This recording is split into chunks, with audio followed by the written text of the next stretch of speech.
Hello दोस्तों, नमस्कार। मैं विवेक आप सभी का एक बार फिर से बहुत बहुत स्वागत करता हूं इस यूट्यूब चैनल पे। तो आप सब कैसे हैं? उम्मीद करता हूं आप सब अच्छे होंगे, स्वस्थ होंगे और अपने एग्जामों की तैयारी बहुत अच्छी तरीके से कर रहे होंगे। तो साथियों, सबसे पहले मेरे और मेरे पूरे परिवार की तरफ से आपके परिवार को हैप्पी दिवाली और माता रानी की कृपा रहे कि आपका दिन मंगलमय हो। तो साथियों, आपका जो भी ड्रीम है 2024 या 25 में, वो साथियों जल्द ही पूरा होने वाला है, क्योंकि साथियों भगवान भोलेनाथ से पूरी कृपा आप पे बनाए रखेंगे कि आपका एग्जाम जल्द ही क्लियर हो। तो साथ ही आज के इस सेशन में आपके एमटीएस और हौलदार एग्जाम के लिए जीके इंग्लिश रीजनिंग के मॉडल पेपर हल करने वाले, जिसमें साथियों हम लोग टोटल 50 क्वेश्चन को डिस्कस करेंगे, याद रखिएगा। और टारगेट आपका साथियों 40 क्वेश्चन आने वाला है। जो साथी यदि आप एग्जाम देने जाएंगे कि आपको लगेगा कि हमारा 4 से 5 क्वेश्चन थोड़ा सा मिस हो रहा है, लेकिन साथियों ये सेशन लेने के बाद आपका वो भी डाउट बिल्कुल अच्छी तरीके से क्लियर होने वाला है, क्योंकि साथी हमने वही क्वेश्चन आपके लिए सेट किया है जो पेपर में समझिए कि बिल्कुल ऐसे ही पूछे जाने वाले हैं आने वाले शिफ्टों में, यानी 4 नवंबर को। तो आज की सेशन में साथियों मोस्ट एक्सपेक्टेड और रिपीटेड क्वेश्चन आज की सेशन में हम लोग डिस्कस करने वाले हैं। ओके दोस्त, तो ये सेशन जिनका एग्जाम अभी बाकी है, ये सेशन जरूर देखकर एक बार जाएंगे और हल करके जाएंगे। ये आपके साथ जीके हो, इंग्लिश और रीजनिंग हो, टोटल साथियों। तो चलिए दोस्तों, इस सेशन को स्टार्ट करते हैं। और क्लास की टाइमिंग हमारी सुबह 8 बजे रहती है।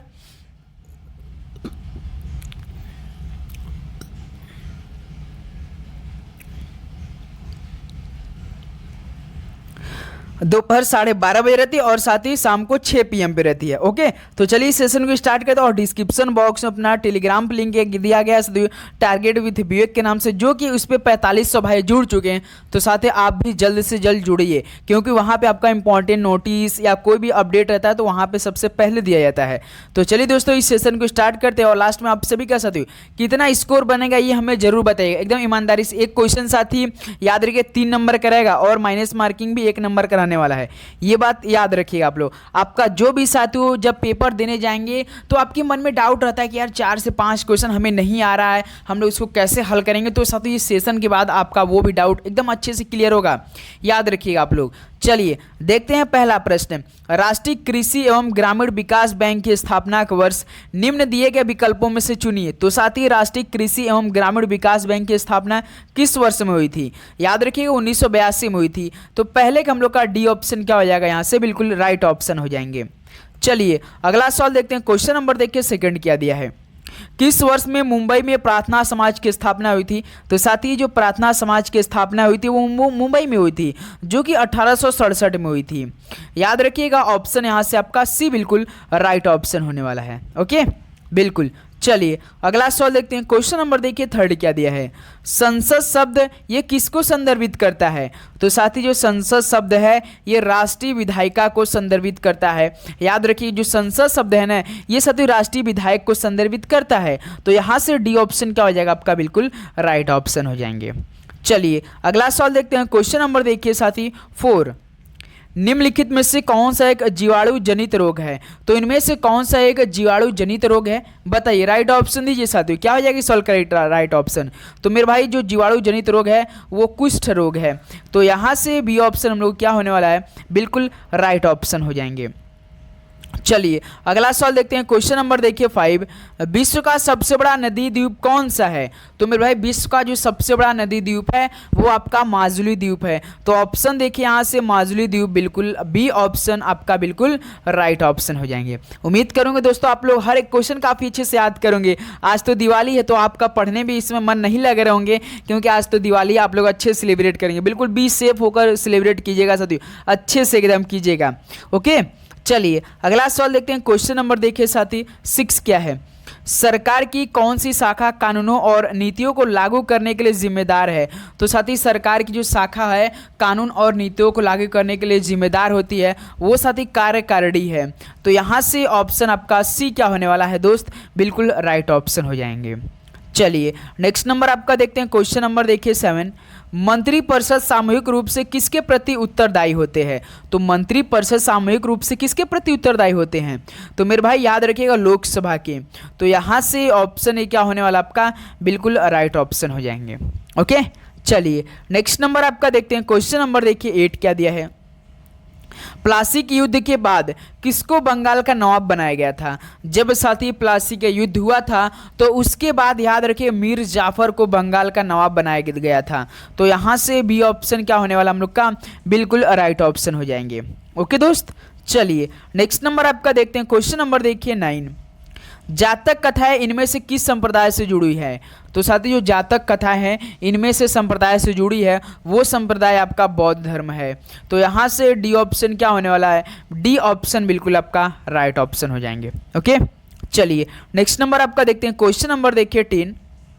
निम्नलिखित में से कौन सा त्यौहार अगस्त सितंबर के महीने मनाया जाता है? तो साथी कौन सा त्यौहार अगस्त सितंबर के महीने मनाया जाता है? तो साथी याद रखिए ओणम त्यौहार। ओणम त्यौहार आप बता सकते हैं साथी कि किस राज्य में सेलिब्रेट किया जाता है?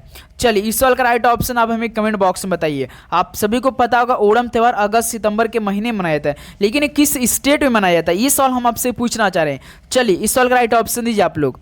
चलिए नेक्स्ट नंबर आपका देखते हैं। क्वेश्चन नंबर देखिए 11। निम्नलिखित में से कौन सा भारतीय शास्त्रीय नृत्य पात्रों के लिए प्रतीक के लिए चेहरे पर विभिन्न रंगों का उपयोग करता है? तो साथ ही कौन सा भारतीय शास्त्रीय नृत्य पात्रों के प्रतीक के लिए चेहरे पर विभिन्न रंगों का उपयोग करता है चेहरे पर? तो साथ ही कथक के लिए उपयोग करता है। तो यहाँ से बी ऑप्शन क्या हो जाएगा आपका? बिल्कुल राइट ऑप्शन हो जाएंगे। ओके, चलिए नेक्स्ट नंबर आपका देखते हैं। क्वेश्चन नंबर देखिए 12। बक्सा बाघ अभयारण्य किस राज्य में स्थित है? तो साथी बक्सा बाघ अभयारण्य याद रखिए पश्चिम बंगाल में स्थित है। तो यहाँ से बी ऑप्शन क्या हो जाएगा हम लोग का? बिल्कुल राइट ऑप्शन हो जाएंगे। ओके, बिल्कुल। चलिए सर जी अगला सवाल देखते हैं। क्वेश्चन नंबर देखिए 13 क्या दिया है? शेरशाह सूरी द्वारा जारी किए गए चांदी के सिक्कों को क्या कहा जाता था? जब साथी शेरशाह सूरी ने जारी किया गया था चांदी का सिक्का तो उसको रुपया कहलाता था। याद रखिए उसको उस समय रुपया कहे जाते थे। तो यहाँ से बी ऑप्शन क्या हो जाएगा हम लोग का? बिल्कुल राइट ऑप्शन होने वाला है। चलिए अगला सवाल देखते हैं। क्वेश्चन नंबर आपका देखिए 14 क्या दिया है? 2004 में हिंद महासागर की सुनामी की तीव्रता क्या थी? भाई देखिए एसएससी कहीं से भी सवाल उठा सकता है, तो इसलिए मैंने वही सब सवाल सिलेक्ट किया आज की सेशन में कि यदि आपका पेपर कहीं से आए तो आप कर ले जा साथी। तो 2004 में जो हिंद महासागर की सुनामी आई थी उसकी तीव्रता साथी याद रखिएगा आप लोग लगभग 9.1 थी। तो यहाँ से बी ऑप्शन क्या हो जाएगा हम लोग का? बिल्कुल राइट ऑप्शन हो जाएंगे। चलिए अगला सवाल देखते हैं। क्वेश्चन नंबर देखिए 15। निम्नलिखित लोक नृत्यों में से कौन सा मिजोरम राज्य से संबंधित नहीं है? तो साथी इनमें से कौन सा नृत्य मिजोरम राज्य से संबंधित नहीं है? देखिए चैलम, जंगतालम और चिराव ये तो आपका मिजोरम राज्य से संबंधित है, लेकिन साथियों मुनारी नहीं संबंधित है। चलिए आप लोग हमें बताइए साथियों कि मुनारी किस राज्य से संबंधित है? ये होमवर्क में देना चाहिए, क्योंकि हम आपको बता दें कम से कम 10 बार हमने सवाल कराया आपके लिए। यदि आपको ये सवाल नहीं याद है तो भाई आपको स्टैटिक जीके का नृत्य से संबंधित सवाल पढ़ना पड़ेगा, क्योंकि सबसे अधिक सवाल आ रहा है इसी टॉपिक से। याद रखिएगा आप लोग। देखिए क्वेश्चन नंबर 16। वित्तीय वर्ष में सरकार की प्राप्तियों और व्यय का वार्षिक विवरण किस रूप में जाना जाता है? तो साथ ही वित्तीय वर्ष में सरकार की प्राप्तियों और व्यय का वार्षिक विवरण किस रूप में जाना जाता है? तो मेरे भाई ये बजट के रूप में जाना जाता है। तो यहाँ से डी ऑप्शन क्या हो जाएगा आपका? बिल्कुल राइट ऑप्शन हो जाएंगे। चलिए अगला सवाल देखते हैं। क्वेश्चन नंबर देखिए 17। चंदौली राष्ट्रीय उद्यान निम्नलिखित में किस राज्य में स्थित है? तो साथ ही जो चंदौली राष्ट्रीय उद्यान है ये याद रखिए आप लोग महाराष्ट्र राज्य में स्थित है। तो यहाँ से बी ऑप्शन क्या होने वाला है आपका? बिल्कुल राइट ऑप्शन हो जाएंगे। चलिए नेक्स्ट नंबर आपका देखते हैं। क्वेश्चन नंबर देखिए 18। धीमसा किस राज्य का एक आधिकारिक लोक नृत्य है? तो मेरे भाई धीमसा किस राज्य का एक आधिकारिक लोक नृत्य है? तो याद रखिएगा तो ये आंध्र प्रदेश राज्य का है। तो यहाँ से ऑप्शन आपका सी बिल्कुल राइट ऑप्शन हो जाएंगे। ओके, चलिए नेक्स्ट नंबर आपका क्वेश्चन नंबर देखिए 19। भारत के संविधान के कौन सा अनुच्छेद संसद के सत्रावसान और विघटन से संबंधित है? तो साथ ही भारत के संविधान के कौन सा अनुच्छेद संसद के सत्रावसान और विघटन से संबंधित है? तो याद रखिए अनुच्छेद 85 है, अनुच्छेद 85 है मेरे भाई। ऑप्शन है आपका क्या हो जाएगा? यहाँ से बिल्कुल राइट ऑप्शन हो जाएंगे। ओके, चलिए अगला सवाल देखते हैं आपका क्वेश्चन नंबर 20। वित्त विधेयक को संसद में पेश होने के कितने दिनों के भीतर पारित किया जाना होता है? तो साथ ही वित्त विधेयक को संसद में पेश होने के कितने दिनों के भीतर पारित किया जाना होता है? तो आपका सिर्फ टोटल 75 डेज के अंदर। तो यहाँ से बी ऑप्शन आपका क्या होने वाला है? बिल्कुल राइट ऑप्शन हो जाएगा। उम्मीद करूँगा दोस्तों आपको हर एक क्वेश्चन काफ़ी चीज़ समझ में आ रहे होंगे और आपको याद भी हो रहे होंगे। साथ में याद रखना और चैनल पे जितने भाई नए आ रहे हैं तो सब्सक्राइब करके बेल नोटिफिकेशन ऑन करेंगे। साथ ही इस दिवाली के दिन पे याद रखिए, फ्री का काम है मेरे भाई। चलिए क्वेश्चन नंबर 21 देखिए, पुष्यमित्र शुंग द्वारा मारा जाने वाला अंतिम मौर्य शासक कौन था? तो मेरे भाई जो पुष्यमित्र शुंग द्वारा मारे जाने वाला अंतिम मौर्य शासक वो कौन था? तो बृहद था साथी, याद रखिएगा बृहद था। सी ऑप्शन क्या हो जाएगा आपका? बिल्कुल राइट ऑप्शन हो जाएंगे। चलिए नेक्स्ट नंबर देखते हैं, क्वेश्चन नंबर देखिए 22, अब्दुल करीम खान हिंदुस्तानी संगीत के किस घराने के प्रतिपादक थे? तो साथी जो अब्दुल करीम खान थे हिंदुस्तान संगीत के, याद रखिएगा ये किराना घराने से संबंधित रखते थे। तो डी ऑप्शन क्या हो जाएगा यहाँ से? बिल्कुल राइट ऑप्शन हो जाएंगे। चलिए अगला सवाल देखते हैं, क्वेश्चन नंबर 23, निम्नलिखित में से कौन सा भारत का सबसे पुराना उच्च न्यायालय है? तो भारत का सबसे पुराना उच्च न्यायालय जो कि पहली बार था साथियों, ये कलकत्ता। तो सी ऑप्शन बिल्कुल राइट ऑप्शन होने वाला आपका। चलिए नेक्स्ट नंबर आपका देखते हैं, क्वेश्चन नंबर देखिए 24, निम्नलिखित में से कौन सा मुगल सम्राट तंबाकू की लत से इतना चिंतित था कि उसने इस पर प्रतिबंध लगा दिया था? तो साथ ही वह मुगल सम्राट कौन था जो कि तंबाकू से एकदम लत लग गया था, मतलब कि लत से उसको इतना चिंतित हो गया था कि उसे इस पर प्रतिबंध लगाना पड़ गया? तो वो कौन सा था, वो कौन था? तो सर जी याद रखिए जहांगीर था। कौन मेरे भाई? जहांगीर। तो यहाँ से डी ऑप्शन क्या हो जाएगा आपका? बिल्कुल राइट ऑप्शन हो जाएगा। नेक्स्ट नंबर आपका देखते हैं, क्वेश्चन नंबर देखिए 25, पंडित राम नारायण एक हिंदुस्तानी शास्त्रीय संगीतकार है जो कि ये कौन सा वाद्य यंत्र बजाते हैं? तो पंडित राम नारायण एक सत्य हिंदुस्तानी शास्त्रीय संगीतकार हैं जो कि साथ ही वो सारंगी बजाते हैं। तो यहाँ से ऑप्शन सी क्या हो जाएगा आपका? बिल्कुल राइट ऑप्शन हो जाएंगे। ओके चलिए अगला सवाल देखते हैं आपका, क्वेश्चन नंबर देखिए 26, डैश सूफी भक्ति संगीत का एक रूप है जो भारतीय उपमहाद्वीप में उत्पन्न हुआ था? बताइए साथियों, कौन सा सूफी भक्ति संगीत का एक रूप है जो भारतीय उपमहाद्वीप में उत्पन्न हुआ था? तो साथियों कव्वाली था। ऑप्शन के हिसाब से क्या हो जाएगा? ए ऑप्शन आपका बिल्कुल राइट ऑप्शन हो जाएंगे। चलिए नेक्स्ट नंबर आपका देखते हैं, क्वेश्चन नंबर देखिए 27, निम्नलिखित में से कौन सा ब्रायोफाइटा का सामान्य प्रकार है? तो साथी साइंस के भी आपके पेपर में लगभग 3 से 4 सवाल पूछे जा रहे हैं। तो ब्रायोफाइटा का सामान्य प्रकार कौन सा है? तो मार्केंसिया है साथी, जो मार्केसिया बोला जाता है ना, वो आपका सी ऑप्शन बिल्कुल राइट ऑप्शन हो जाएंगे। चलिए अगला सवाल देखते हैं, क्वेश्चन नंबर देखिए 28, तमिलनाडु का प्रसिद्ध शास्त्रीय नृत्य शैली कौन है? तो तमिलनाडु की बात करें तो साथी भरतनाट्यम है। ऑप्शन ए क्या हो जाएगा मेरे भाई? बिल्कुल आपका ए करेक्ट ऑप्शन होने वाला है। चलिए नेक्स्ट नंबर आपका देखते हैं, क्वेश्चन नंबर देखिए 29, कोलेरू झील निम्नलिखित में से किस राज्य में स्थित है? तो साथी कोलेरू झील निम्नलिखित में से किस राज्य में स्थित है? तो याद रखिएगा ये आंध्र प्रदेश राज्य में स्थित है। तो यहाँ से ऑप्शन आपका सी बिल्कुल राइट ऑप्शन होने वाला है। ओके चलिए नेक्स्ट नंबर आपका देखते हैं, क्वेश्चन नंबर देखिए 30 क्या दिया, स्वामी सहजानंद सरस्वती के अध्यक्ष के रूप में लखनऊ में अखिल भारतीय किसान सभा की स्थापना किस वर्ष हुई थी? तो साथ ही याद रखिए 1936 में हुई थी, जो स्वामी सहजानंद सरस्वती के अध्यक्ष के रूप में लखनऊ में क्या हुई थी? अखिल भारतीय किसान सभा की स्थापना हुई थी। कब हुई थी? 1936 में हुई थी। ऑप्शन सी बिल्कुल राइट हो जाएगा। चलिए नेक्स्ट नंबर देखते हैं, क्वेश्चन नंबर देखिए 31, अलाउद्दीन खिलजी ने अपने सैनिकों के लिए एक नए दुर्ग रक्षक शहर का निर्माण किया जिसका नाम क्या है? तो साथ ही अलाउद्दीन खिलजी ने अपने सैनिकों के लिए एक नए दुर्ग रक्षक शहर का निर्माण किया था जिसका नाम उसने रखा था सीरी। ऑप्शन ए क्या हो जाएगा दोस्त? यहाँ से ए बिल्कुल आपका राइट ऑप्शन होने वाला है। चलिए अगला सवाल देखते हैं आपका, क्वेश्चन नंबर देखिए 32, निम्नलिखित में से कौन सी विरासत की प्रथा मुगलों द्वारा पालन की गई थी? तो साथ ही कौन सी विरासत की प्रथा मुगलों द्वारा पालन की गई थी? तो याद रखिए दोस्तों सहदायिक विरासत। ऑप्शन सी सहदायिक विरासत बिल्कुल राइट ऑप्शन हो जाएंगे।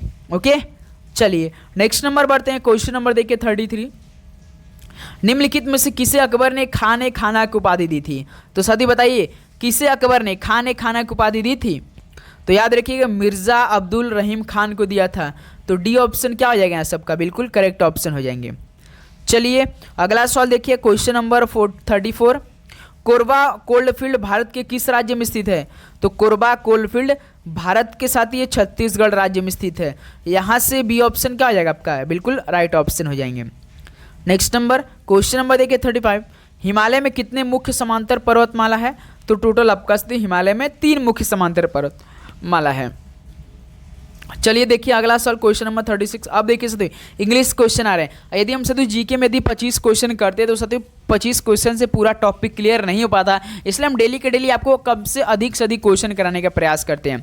तो चलिए देखते हैं इंग्लिश का सदी, select the anatomy of the given word. इसका मतलब एनाटॉमी भाई एंटोनिम होता है भाई, एंटोनिम एंटोनिम पूछा आपसे तो रिस्ट्रिक्टेड का, बताइए एंटोनिम मतलब क्या होता है, विलोम शब्द होता है, ये बात याद रखिएगा। रिस्ट्रिक्टेड मतलब वर्जित होता है।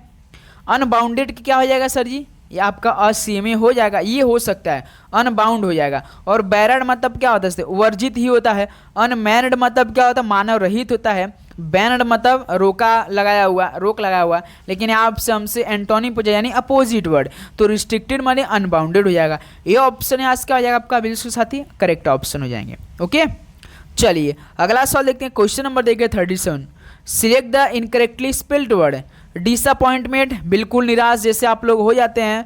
और डिसअप्रूवल, देखिए भाई डिसअप्रूवल में डबल ओ दिया है, लेकिन डिसअप्रूवल का जो राइट स्पेलिंग होता है वो क्या होता है, DISA होता है, डबल P होता है भाई, RO होता है, VAL होता है। हमेशा याद रखिए, केवल एक एक वर्ड से आप मात खाएंगे पेपर में। डिसअप्रूवल मतलब क्या होता है, इससे नामंजूरी होता है, अस्वीकृति होता है ना। तो यहाँ से हम लोग का बी ऑप्शन हो सके, क्योंकि इनकरेक्टली स्पेल वर्ड है, इसमें सदैव डबल ओ नहीं रहता, सिंगल ओ रहता है, ये याद रखिएगा आप लोग। ओके और कोरोबोरेट का मतलब क्या होता है साथी, आपका मंडित करना, मंजित करना एक प्रकार का होता है, तो याद रखिएगा आप लोग। चलिए नेक्स्ट नंबर आपका देखते हैं। क्वेश्चन नंबर देखिए 38। Select the wrongly spelled word. तो बताइए साथियों, इनमें से select the wrongly spelled word बताइए। इंडिकेट, इनोवेट या इनवाइट या इनंडेट। रॉन्गली स्पेल्ड वर्ड कौन है साथी इसमें से, देखिए इंडिकेट बिल्कुल जो करता है बिल्कुल राइट है, और आपका इनोवेट भी बिल्कुल, इनवाइट भी। लेकिन साथियों इनंडेट का स्पेलिंग क्या होता है, हमेशा याद है कि डबल एन नहीं रहता, सिंगल एन रहता है, INUNDATE होता है। इनंडेट का मतलब कि पाट देना, मतलब कि सैलाब, याद रखिए आप लोग। तो यहाँ से क्या हो जाएगा सर, डी हम लोग का बिल्कुल राइट ऑप्शन होने वाला है। ओके और इनोवेट का मतलब क्या होता है, कुछ नया, जैसे इनोवेट होता है ना, कुछ नया हो जाता है, तो यहाँ से हम लोग का डी बिल्कुल राइट ऑप्शन हो जाएगा साथी। यहाँ पे सिंगल एन होता है, डबल एन नहीं होता है इनंडेट में, याद रखिएगा आप लोग। चलिए नेक्स्ट नंबर देखते हैं। क्वेश्चन नंबर देखिए 39। Select the word opposite in meaning to the given word. Opposite मतलब एंटोनिम एक प्रकार का विलोम शब्द, तो कॉम्पेंडियम का मतलब क्या हो जाएगा मेरे भाई, तो सारांश, एक प्रकार का सार संग्रह जिसे बोला जाता है ना, तो कॉम्पेंडियम का मतलब क्या होता है, सारांश होता है, सार संग्रह होता है। तो एक्सपेंशन का मतलब क्या होता है साथी, एक्सपेंशन का मतलब विस्तार होता है। रेफरेंस का मतलब संदर्भ होता है। प्रिसाइज का मतलब सार होता है। आउटलाइन का मतलब रूपरेखा होता है। तो इसका क्या हो जाएगा, कॉम्पेंडियम का मतलब अपोजिट पूछा साथी, कॉम्पेंडियम में सारांश होता है, तो आप याद रखिए एक्सपेंशन हो जाएगा, तो एक्सपेंशन यानी विस्तार हो जाएगा। ऑप्शन यहाँ से क्या हो जाएगा आपका, बिल्कुल राइट ऑप्शन हो जाएंगे। ओके चलिए नेक्स्ट नंबर देखते हैं। क्वेश्चन नंबर देखिए 40 बताइए। Select the antonym of the given word. Fertile मतलब उपजाऊ होता है, तो अनउपजाऊ हो जाएगा, बैरन हो जाएगा। तो यहाँ से 40 का ए ऑप्शन क्या हो जाएगा दोस्त, आपका बिल्कुल राइट ऑप्शन हो जाएंगे। चलिए अगला सवाल देखते हैं। क्वेश्चन नंबर देखिए 41। Select the wrongly spelled word. भाई कितना आएगा, काउंसलर, काउंसलेशन, कॉन्कोमिटेंट, काउंसलिएशन। भाई देखिए काउंसलिएशन में जो कि आपस में समझौता होता है, लेकिन इसका स्पेलिंग है याद है डबल एल नहीं रहता है भाई इनमें, जिससे इसमें काउंसलिएशन में डबल एल दिया है ना, तो आपका CONCI होता है साथी, LIATION सिंपल साथी, इसमें देखिए डबल दिया, इसीलिए ये रॉन्गली स्पेल्ड हो गया। याद है काउंसलेशन मतलब होता है समझौता एक प्रकार का, तो डी ऑप्शन यहाँ से क्या हो जाएगा, बिल्कुल राइट ऑप्शन हो जाएंगे। चलिए नेक्स्ट नंबर देखते हैं। क्वेश्चन नंबर देखिए 42 मेरे भाई। Select the most appropriate antonym of the given word. भाई कितना एंटोनिम पूछेगा। परटर्ब मतलब क्या होता है, घबरा देना होता है साथी, और फ्लस्टर का मतलब साथी घबराना होता है। सुत्थे मतलब साथी आपका शांत करना है। तो देखिए एंटोनिम पूछा है, तो यानी परटर्ब का मतलब घबरा देना है, तो सुत्थे मतलब शांत कराना। तो यहाँ से क्या हो जाएगा साथी, बी ऑप्शन हम लोग का बिल्कुल राइट ऑप्शन होने वाला है। और साथ ही कन्फाउंड का मतलब क्या होता है, उलझाना होता है साथी। कमेंट का मतलब सराहना होता है। तो यहाँ से बी ऑप्शन हम लोग का बिल्कुल राइट ऑप्शन होने वाला है, ध्यान देंगे आप लोग। चलिए नेक्स्ट नंबर देखते हैं। क्वेश्चन नंबर देखिए 43। Select the wrongly spelled word. भाई बताइए select the wrongly spelled word कौन से आएगा इनमें से, तो याद रखिए साथी कौन सा है, राइट ऑप्शन दीजिए। तो मेरे डिसर्शन होता है, DISCERN, तो डिसर्शन मतलब होता है पहचानना, तो डी ऑप्शन क्या हो जाएगा यहाँ से, हम लोग का बिल्कुल राइट ऑप्शन हो जाएंगे। चलिए नेक्स्ट नंबर आपका देखते हैं। क्वेश्चन नंबर देखिए 44। Identify the segments in the sentence which contain a grammatically error. दो साथी दो क्वेश्चन आपके पेपर में है ग्रामेटिकली एरर से, याद रखिएगा। जैसे do you earn so much to make both and meet, इसका मतलब साथी do you earn so much यहाँ पे दिया है, लेकिन साथियों सो मच जैसे कि क्या आप दोनों खर्चों को पूरा करने के लिए पर्याप्त कमाई करते हैं, तो साथी याद रखिएगा यहाँ से सो मच की जगह क्या होगा, सो मच की जगह आपका इनफ होगा। तो क्या होगा, इनफ होगा, इनफ काफ़ी होता है। तो यहाँ से हम लोग का डी बिल्कुल क्या है, ग्रामेटिकली एरर है, तो डी ऑप्शन क्या हो जाएगा यहाँ से, बिल्कुल राइट ऑप्शन हो जाएंगे, ध्यान देंगे आप लोग। चलिए नेक्स्ट नंबर आपका देखते हैं, क्वेश्चन नंबर देखिए 45, select the miss spelled word. तो सर जी मिस स्पेल्ड वर्ड बताइए कौन इनमें से, रेन। रेन मतलब क्या होता है, प्रबल होना, शासन होना, प्रचलित होना, लेकिन स्पेलिंग भाई REI होता है, न कि पहले RI होता है, पहले REIGN होता है, याद रखिएगा। तो इसी से पहला ये ऑप्शन हम लोग का मिस स्पेल्ड दिख गया, तो इसलिए ए ऑप्शन बिल्कुल राइट ऑप्शन हो जाएंगे। ओके चलिए नेक्स्ट नंबर आपका देखते हैं, क्वेश्चन नंबर देखिए 46 क्या दिया है, निम्नलिखित 4 में से 3 एक निश्चित प्रकार से समान है और इस प्रकार एक समूह बनाते हुआ कौन सा है जो उस समूह से संबंधित नहीं। इसका मतलब सदी 3 इनमें से समान है एक तरह से, लेकिन एक इनमें से अलग है, वही हमें बिल्कुल सिलेक्ट करना है। चलिए तो हल करते हैं। अगर इस तरह का सवाल है ना, आप तुरंत हल कीजिए। जैसे देखिए यस आपका 19 पे होता है, आर आपका 18 पे होता है, पी आपका 16 पे। देखिए 19 से 18 यानी -1 और 18 से 16 यानी -2। देखिए पहला हो गया। दूसरा देखिए जे आपका 10 नंबर होता है, आई आपका 9 नंबर होता है और जी आपका 7। देखिए 10 से 9 यानी -1, 9 से 7 यानी -2। देखिए पहला दूसरा तो बिल्कुल सेम है। तीसरा देखिए HGE, H मतलब 8 होता है, जी आपका कितना होता है साथी, 7 होता है बिल्कुल, ई आपका 5 होता है। देखिए 8 से 7 -1 और 7 से 5 -2। देखिए तो ये तीनों तो भाई बिल्कुल सेम नजर आ रहे हैं, लेकिन देखिए एफ आपका 6 नंबर पे, सी आपका 3। लेकिन भाई देखिए यहीं पर गड़बड़ हो गया, क्योंकि यहाँ पे -3 कर दिया और बी आपका 2 होता है लेकिन -1 उल्टा हुआ है साथी, याद रखिए। इसका मतलब क्या हो गया मेरे भाई, ऑप्शन आपका डी यहाँ से असंगत मैच कर गया और ऊपर के तीनों से -1 -2 हो रहा है, लेकिन नीचे वाला -3 आपका -1 हो रहा है। तो इसी तरह हम लोग का एक इनमें से क्या उस समूह से संबंधित नहीं है, तो डी ऑप्शन मेरे भाई बिल्कुल आपका राइट ऑप्शन हो जाएगा। छोटी छोटी सवाल है बिल्कुल आपके पेपर में रीजनिंग का ऐसे ही आने वाला है, याद रखिए आप लोग। कोई दिक्कत हुई इस पे, बस हमने कोड करके बस मतलब समीकरण बना दिया, कौन इनमें से असंगत दिखा है चारों को करके हल कर दिया। ओके दोस्त, तो इसी बात है, चैनल पर नहीं तो सब्सक्राइब कर लीजिएगा भाई।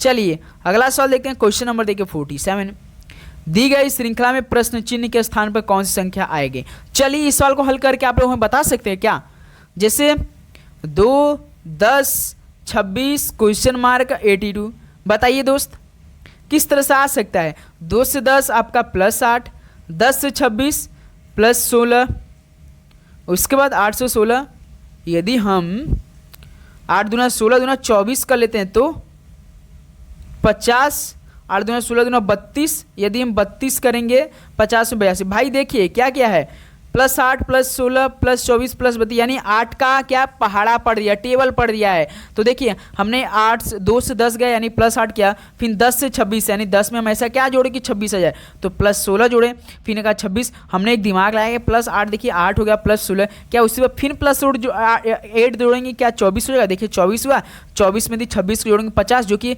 ऑप्शन बी देखिए दे रखा है, तो बी आपका 50 हो गया। फिर इसी प्रकार 8 दूना 16 दूना 24 त्रिया और 8 चौका 32, फिर देखिए 50 में 32 और जो कि लास्ट में 82 दिया है, तो बिल्कुल सेम समीकरण मिल गया, तो हमें यहाँ पे कोई प्रॉब्लम नहीं हुई। तो बिल्कुल, और दूसरा भी मेथड आप लगाना चाहेंगे तो लगा तो सकते हैं सती, जैसे आपका 2, 10, 26 (82) दिया है, तो देखिए यदि हम लोग 1 का स्क्वायर 1 करेंगे तो 2 आएगा, बिल्कुल बात मान रहे हैं। 3 का स्क्वायर कीजिए 9 +1 कर दीजिए 10 हो गया, फिर उसका 5 का स्क्वायर कीजिए +1 कर, देखिए 1, 3, 5, या क्या कर रहा है विषम संख्या बढ़ाएं, और यदि हम 7 का स्क्वायर करते 49 +1 कर दीजिए 50 आ जाएगा। फिर उसका देखिए 1, 3, 5, 7, 9 कर दिए, 2 एक नंबर को छोड़ कर दिए विषम संख्या, 9 दूना स्क्वायर आपका 81 +1 82 हो जाएगा, सिंपल सा। तो बी ऑप्शन बिल्कुल राइट ऑप्शन हो जाएगा। कोई दिक्कत, बिल्कुल नहीं दिक्कत हुई सर जी। चलिए साथी अगला सवाल देखते हैं, क्वेश्चन नंबर 48, यदि प्लस का अर्थ माइनस, माइनस का अर्थ गुणा, गुणा का अर्थ भाग, भाग का अर्थ प्लस, तो निम्नलिखित समीकरण में प्रश्न चिन्ह के स्थान पर क्या आना चाहिए। बिल्कुल सर जी, तो आपको क्या करना है साथियों, जो साइन बोल रहा है, जो साइन इंडिकेट कर रहा है, बिल्कुल हमें वही रखकर हमें बॉडमस के नियम लगा देना है। चलिए पहले इस सवाल को आप लोग पॉज कीजिए, उसके बाद हल कीजिए, हल कीजिए मेरे भाई आप लोग, तो फटाफट हल करेंगे आप लोग। चलिए अब हम हल करते हैं, जैसे देखिए इसी में हल करेंगे। 61 डिवाइडेड, डिवाइडेड का भाग, भाग भाग को क्या दर्शाया है, गुणा का अर्थ भाग, भाग का अर्थ प्लस, तो भाग की जगह हमने प्लस रख दिया, उसका गुणा, गुणा को क्या दर्शाया, गुणा का अर्थ देखिए यहाँ पे भाग, तो गुणा की जगह हमने भाग रख दिया, उसका देखिए माइनस, माइनस को क्या किया, माइनस का अर्थ गुणा दिया है, तो माइनस की हमने गुणा रख दिया, प्लस का अर्थ क्या दिया है, सिंपल सा प्लस का अर्थ माइनस दिया है। देख लीजिए हमने भाग की जगह प्लस, गुणा की जगह भाग, माइनस की जगह गुणा, प्लस की जगह माइनस रखा है, क्योंकि सवाल ऐसा बोला है। अब हम लोग बॉडमस के नियम लगाएंगे। बॉडमस के नियम में पहले डिवाइड, ब्रैकेट ऑफ नहीं है तो छोड़ देंगे, सबसे पहले हम लोग डिवाइड करेंगे। देखिए 3 से 3 यहाँ बचा, 61 प्लस आपका 3 इंटू 8 माइनस 5, उसका 8 3 का 24, 61 प्लस 24 माइनस 5, 61 और 24 जोड़ी कितना होगा आपका 85, 85 में से माइनस 5 आपका 80 हो गया भाई। क्या ऑप्शन 80 दे रखा है, देखिए ऑप्शन ए दे रखा है। क्या आपको कोई प्रॉब्लम हुई 80 में, बिल्कुल नहीं सर जी, जो साइन बोला है बस हमने वही रखा है। जैसे भाग की जगह प्लस बोला था, गुणा की जगह भाग बोला था, माइनस की जगह गुणा बोला था, प्लस की जगह माइनस बोला था, बस हमने बॉडमस के नियम लगा दिया, सिंपल सा। ओके दोस्त, चलिए नेक्स्ट नंबर आपका देखते हैं। क्वेश्चन नंबर देखिए 49। डिस्ट्रस्ट को 24 लिखा है, अबेसमेंट को 27 लिखा है, तो बफर को क्या लिख सकता है। तो भाई यदि हम इसका कोडिंग करेंगे तो बहुत ज़्यादा जाएगा। यदि हम दूसरा दिमाग लगा ले तो, जिसे देखिए डिस्ट्रस्ट में कितना नंबर है, अक्षर है 1 2 3 4 5 6 7 8, 8 से यदि आप लोग 24 बनाएंगे तो कैसे बना सकते हैं, यदि 8 से मल्टीप्लाई 3 करेंगे तो 24 आ जाएगा, बिल्कुल सर जी 24 आ जाएगा। उसी प्रकार सर जी अब बेस में देख गिनिए कितने अक्षर हैं, 1 2 3 4 5 6 7 8 9, 9 से 27, यानी 9 का मल्टीप्लाई 3 में किया है तो 27 आ गया मेरे भाई। उसी प्रकार हमसे किसका पूछा है, बफर का। बफर में गिनिए 1 2 3 4 5 6, 6 का मल्टीप्लाई 3 में करेंगे तो 18। क्या ऑप्शन में दिया है, बिल्कुल सर जी सी ऑप्शन दे रखा है। तो क्या हम लोग सी को लॉक कर सकते हैं, बिल्कुल सर, जितना अक्षर दिया है उसको ऐड करके यानी जोड़ कर सकते हो, हमने 3 से मल्टीप्लाई किया है, बिल्कुल यही पैटर्न हो रहा है। ओके चलिए नेक्स्ट नंबर आपका देखते हैं। क्वेश्चन नंबर देखिए 50। दी गई श्रेणी में आगे क्या आएगा, दी गई श्रेणी में क्या आना चाहिए, 1 2 6 24 120, क्या आना चाहिए, 1 से 2 कैसे आएगा, 1 का मल्टीप्लाई 2 में कीजिए, 2 के मल्टीप्लाई 3 में कीजिए, 6 का मल्टीप्लाई 4 में कीजिए, 1 से 2 में मल्टीप्लाई किए, 2 से 3 में 6, 6 का मल्टीप्लाई 4 में किया 24, 24 का मल्टीप्लाई 5 में कीजिए 120, 120 में मल्टीप्लाई कीजिए 6 का तो 12 6 72, 720 आ गया। क्या किया है, 2 3 4 5 6 सीरीज बढ़ाया ऐसे, जैसे 2 का मल्टीप्लाई 1 में किए 2, फिर इसके बाद 2 का मल्टीप्लाई 3 में किए 6, 6 का मल्टीप्लाई 4 में किए 24, 24 का मल्टीप्लाई 5 में किए 120, 24 पंजे 120 होता है, 120 इंटू 6 आप करेंगे तो 12 6 72, 720 आ जाएगा। तो सिंपल देखिए सी ऑप्शन हो गया। तो सी को हम लोग यहाँ से लॉक कर सकते हैं, बिल्कुल सर जी लॉक कर सकते हैं। ओके दोस्त, चलिए अगला सवाल दीजिए। Question number 51। BPMN से CQNO लिखा है तो GTPL को क्या लिखेगा। चलिए पहला ऑप्शन हल करते हैं हम लोग, पहला सीरीज को उठाते हैं। BPMN को क्या लिखा है मेरे भाई, CQNO लिखा है। भाई आपको कुछ दिमाग लग रहा है, B से C, P से Q, M के बाद N, N के बाद O, भाई सिंपल सा किया है भाई, कुछ दिमाग ही नहीं लगा इसने, तो केवल दिमाग से थोड़ा सा खेल रहा है। बी के बाद क्या आता है सी, पी के बाद क्या आता है क्यू, एम के बाद क्या आता है एन, एन के बाद क्या आता है ओ आता है। तो हमसे क्या पूछा है GTPL, जी के बाद क्या आता है एच आता है, टी के बाद क्या आता है ABCD EF G K L N O P Q R S T U आता है U, और P के बाद क्या आता है PQ आता है मेरे भाई, और L के बाद M आता है HQM। तो डी ऑप्शन देखिए भाई, क्या कोई प्रॉब्लम हुई, डी ऑप्शन पे क्या किया, सिंपल सा एक एक आगे बढ़ाया है, सिंपल सा। तो डी ऑप्शन हम लोग का यहाँ से राइट ऑप्शन हो जाएगा। तो साथ ही इस तरह से टोटल 50 क्वेश्चन कंप्लीट हो चुके हैं, 51 हुआ है। तो अब बताइए आप सभी का 51 में से कितना क्वेश्चन सही हुआ, चलिए बताइए। उम्मीद करूँगी दोस्तों ये सेशन आपको काफ़ी हेल्पफुल लगा होगा और काफ़ी अच्छे से एक क्वेश्चन आपको याद किए होंगे मेरे भाई। ओके दोस्त, तो चलिए दोस्तों इस सेशन को समाप्त करते हैं। मिलते हैं साथ ही दोपहर में 12:30 बजे एक नए क्लास के साथ। आप सभी को एग्ज़ाम के लिए बेस्ट ऑफ लक। जय हिंद, वंदे मातरम। एक बार फिर से आप सभी को हैप्पी दिवाली, शुभकामनाएं। एकदम अच्छे से बी सेफ होकर दिवाली मनाइए, सेलिब्रेट कीजिए, साथ ही भगवानों का पूजा कीजिए, अच्छे से परिवार के साथ रहिए, मस्त रहिए, स्वस्थ रहिए और आपका दिन मंगलमय हो। जय हिंद, वंदे मातरम। पढ़ाई करते रहिए। All the best. धन्यवाद।